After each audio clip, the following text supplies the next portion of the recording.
Good morning, students. Today we start our new phylum, that is phylum Echinoderma. Phylum Echinoderma, when comes to the final Echinoderma, then we will what we think or what image is formed in our mind, that is starfish. The starfish is one of the most common creature of the final Echinoderma, जिसके basis पे ही इसके most of the जो characteristics हैं वो हम देखेंगे। और this is the starfish. Starfish के भी बहुत सारी स्पीशीज होती हैं। It's not only one kind of that is कि एक ही टाइप की स्टारफिश होती है हमारे पास। There are many kind of the species of the starfish. Next is the final echinodermata. Echinodermata का मतलब क्या है? डर्मेटा का मीन्स होता है the skin, your dermal layer, your skin is there, and echino means the spiny, the body is spiny. Echinodermata का मतलब क्या हो गया? स्पाइनी बॉडेड, मतलब उनकी बॉडी कैसी होती है? स्पाइनी। जैसे कि हम देख रहे हैं इनकी बॉडी पे बहुत छोटे छोटे टेंटेकल्स टाइप लगे होते हैं, जैसे नीचे से नीचे ये मूव कर रहे हैं, और ऊपर से भी जो इनका सरफेस होता है उस पर क्या होते हैं? छोटे स्पाइनी टेंटेकल्स प्रेजेंट होते हैं। अभी वो बहुत ज्यादा अमाउंट में है, इसलिए हमें ये स्मूथ दिखाई दे रहा है। ठीक है, दीज आर मेरीन। मोस्टली क्या होते हैं? मेरीन होते हैं। और इनका जो एंडोस्केलेटन है वो कैसा होता है? Calcareous ossicle. These animal have a endoskeleton of calcareous ossicles. Ossicles present होते हैं इनके कैलकेरियस। और इनका नेम जो है गाइनोडर्मेटा, उसका मतलब है spiny body. They have the spines on their body, मतलब कांटे। मेरीन होते हैं mostly. Organ system of level organisation होता है, मतलब मोस्ट ऑफ द ऑर्गन जो है वो डेवलप होते हैं, कुछ ऑर्गन नहीं डेवलप होते हैं। एडल्ट एकाइनोडर्म्स, जो एडल्ट एकाइनोडर्म्स हैं वो हमें क्या शो करते हैं? Radial symmetry. क्या शो करते हैं? Radial symmetry. रेडियल सिमेट्री का मतलब है कि इस तरह से, जैसे ये हमारी this is a kind, we can say this is starfish is there. When we cut it radially from here और mainly 5 pentamers, मतलब 5 साइड से हम इसको काटेंगे तो ये इक्वल सिमेट्रिकल पार्ट में डिवाइड हो जाएगी। ठीक है, तो जो एडल्ट अकाइनोडर्म है वे क्या होते हैं? Radial symmetry. और जो लार्वा है वो क्या होता है? बायलेटरल, क्योंकि लार्वा कैसा है?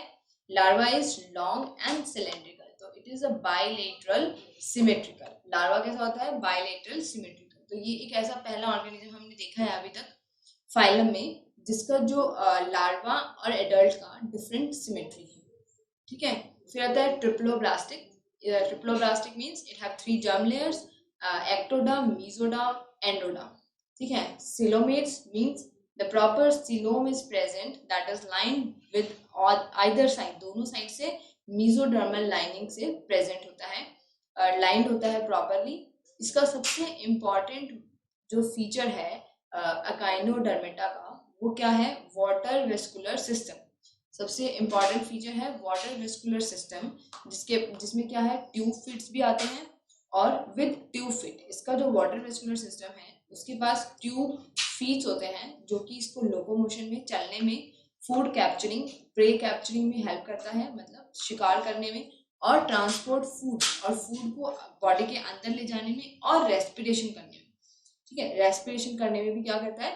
हेल्प करता है। Body have able to regenerate.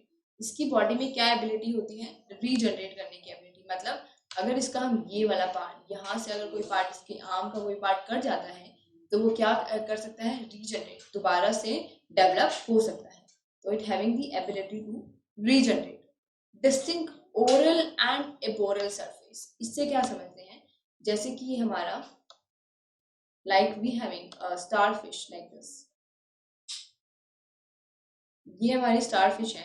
तो जो इसका ये ऊपर का सरफेस है इसको हम बोलते हैं aboral surface, that is also it's dorsal surface. और जो इसका नीचे वाला सरफेस है, जो इसके नीचे है, मतलब अपनी पाम ले लीजिए, उस पाम के जो ऊपर वाला सरफेस जो है वो होगा एबोरल। ठीक है, और नीचे वाला ओरल। नीचे वाला जहां से ये चल रहा है, मतलब जो जहां से ये जो इसके नीचे वाला पोर्शन है वो क्या है? जो बेस पे टिका हुआ है वो इसका ओरल है, मतलब वहां पर इसका माउथ प्रेजेंट है। और ये जो इसका ऊपर वाला पोर्शन है ये क्या है? हमारा एबोरल। एबोरल का मतलब हो गया अबाउ। ठीक है, अबाउ सरफेस जो होता है वो इसका मेनली क्या है? वहां से ये अपना खाना रिमूव करता है। तो मोस्टली हमने सारे ऑर्गेनिज्म में क्या पढ़ा था कि पहले mouth on the above side और दी हेड वाली साइड पे होता है।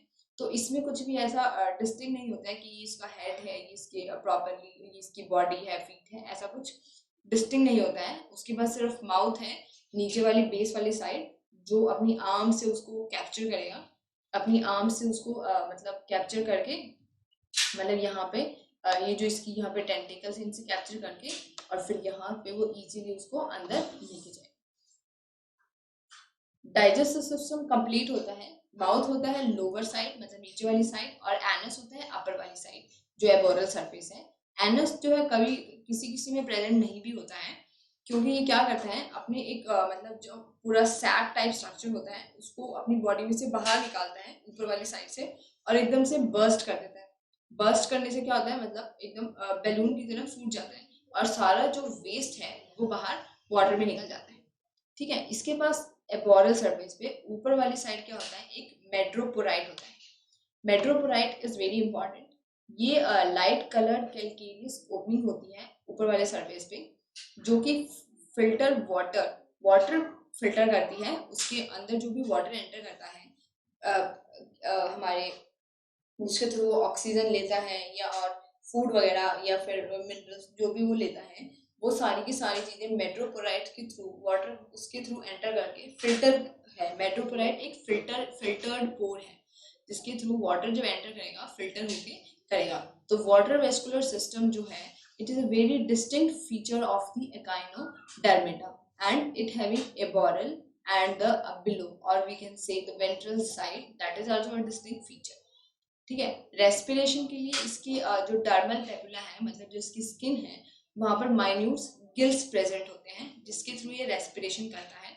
सर्कुलेटरी सिस्टम पुअरली डेवलप्ड है, ओपन टाइप होता है, मतलब बाथिंग होती है ब्लड की, सारे ऑर्गन्स को मतलब बाथरूम की तरह ब्लड मिलता है। सारे all organs get bath with the blood. कोई ब्लड वेसल्स के अंदर क्लोज नहीं होता है हमारा स्टारफिश का सर्कुलेटरी सिस्टम, और ट्रू हार्ट प्रेजेंट नहीं होता है जहां पर प्रॉपर सर्कुलेशन हो सके। एक्सक्रीटरी ऑर्गन भी इसमें क्या होता है, एब्सेंट होता है, क्योंकि वो प्रॉपरली कहीं से मतलब प्रॉपरली एक्सक्रीशन वाला प्रोसेस बनाता नहीं है। वो एक सैक लाइक स्ट्रक्चर में ही इकट्ठा करके और उसको बॉडी से बाहर निकाल के और बर्स्ट कर देता है। हम कह सकते हैं कि वो अपने स्टमक को बॉडी से बाहर निकालता है और उसको बर्स्ट करके और वापस अपने अंदर ले लेता है स्टमक। ठीक है, इसकी जो नर्व रिंग्स हैं वो on circling of the mouth from which 5 radial nerve begin supplying each arm. आगे डायग्राम में हम देखेंगे कि इस लाइन का क्या मतलब है। Brain is absent, brain absolutely जो ब्रेन होता है कोई पर्टिकुलर, वो इसमें प्रेजेंट नहीं होता। जैसे कि ये इसका मेट्रोपोराइट है या वाटर वेस्कुलर सिस्टम है। ठीक है, और एन सर्कलिंग मतलब जो इसकी नर्व्स हैं वो कैसे होती हैं, वो सेंटर में ही प्रेजेंट होती हैं, और एन ऑन सर्कलिंग मतलब यहाँ पे सेंटर में प्रेजेंट होती हैं और हर आर्म्स के पास नर्व्स भेजी जाती हैं। ठीक है, और हर आर्म्स के पास क्या भेजी जाती हैं, नर्व्स। और यहाँ पर एनस भी प्रेजेंट है। किसी एनस इसमें क्या होता है, प्रॉपरली यहाँ से निकलता है और एकदम से बर्स्ट हो जाता है। ये इसका स्टमक है, ये इसकी सेंट्रल रिंग कैनाल है जो कि सारी जगह पे जो वाटर वेस्कुलर सिस्टम है वो प्रॉपरली इसको पहुंचाती है। ठीक है, ये इसके ट्यूब फीट हैं, ये इसके ट्यूब फीट हैं जिसमें ऊपर एम्पुला है, नीचे पोडियम है। और इसकी जो इसके गोनैड्स हैं, मतलब हर आर्म्स के अंदर दो दो गोनैड्स प्रेजेंट होते हैं। तो 5 पेयर ऑफ गोनैड्स, मतलब हर गोनैड आर्म के अंदर क्या है, गोनैड्स प्रेजेंट है पेयर्स में। ठीक है, और यहाँ पर इसकी ये डाइजेस्टिव ग्लैंड्स, डाइजेशन के लिए प्रॉपर ये इसकी डाइजेस्टिव ग्लैंड्स। तो सेक्सेस जो है वो सेपरेट होते हैं। 5 pair of sex organ, 1 pair in each arm, her pair में सेक्स ऑर्गन प्रेजेंट होते हैं। रिप्रोडक्शन जो है सेक्सुअल ही होता है। फर्टिलाइजेशन जो है एक्सटर्नल, मतलब वाटर के अंदर ये रिलीज करते हैं एग और स्पर्म को और वहां पर फ्यूजन होता है। डेवलपमेंट जो है वो इनडायरेक्ट होती है, मतलब फ्री स्विमिंग लार्वा बनता है पहले जिसकी की बायलेटरल सिमेट्री थी, और उसके बाद हमारे पास क्या बनता है, adult, that is the starfish जिसकी रेडियल सिमेट्री थी। ठीक है, इसके एग्जाम्पल रहेंगे जैसे starfish, sea urchin, sea lily, sea cucumber and brittle stars. ठीक है, so these all are the example. Starfish को हम क्या बोलते हैं? Asterias, and sea urchin is Echinus, and sea lily is Antedon, sea cucumber is Cucumaria, and brittle star is Ophiura. So these are the some common example of Echinodermata and the some different important feature of the Echinodermata file. Thank you.